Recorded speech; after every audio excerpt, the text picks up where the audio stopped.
Do that by visiting WRAL.com or the WRAL News app.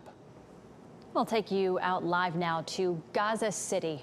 Israel is urging more than 1 million people in northern Gaza to evacuate within 24 hours, and the militant Hamas group is telling them to hold their ground. Bree Jackson explains how all of this is playing out as Secretary of State Antony Blinken met with leaders of Arabic nations and the Palestinian Authority to ensure the fighting does not spread to neighboring countries.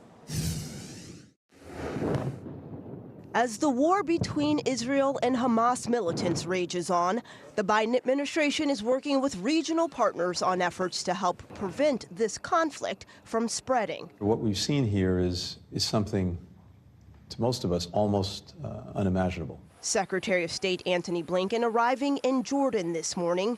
He was on the ground in Israel Thursday, getting a first-hand look at the aftermath of Saturday's surprise attack, delivering a message of support to Israeli Prime Minister Benjamin Netanyahu and survivors. The outpouring of support has been incredible in the United States, and again, it's very, very heartfelt, and you can count on it.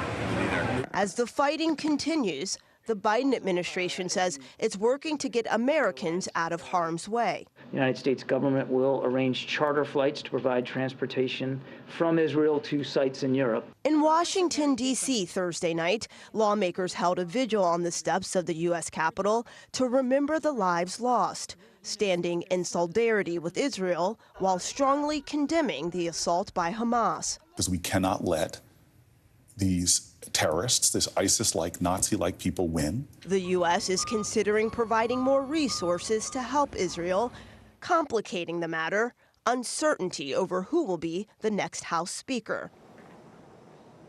That was Bree Jackson reporting, and the clock is ticking for the House to elect a new speaker. Among other things, new aid for Israel could be tied up as this fight drags on. Members of Congress are expected to receive a classified briefing on the war next week. Deeply rooted stances about the war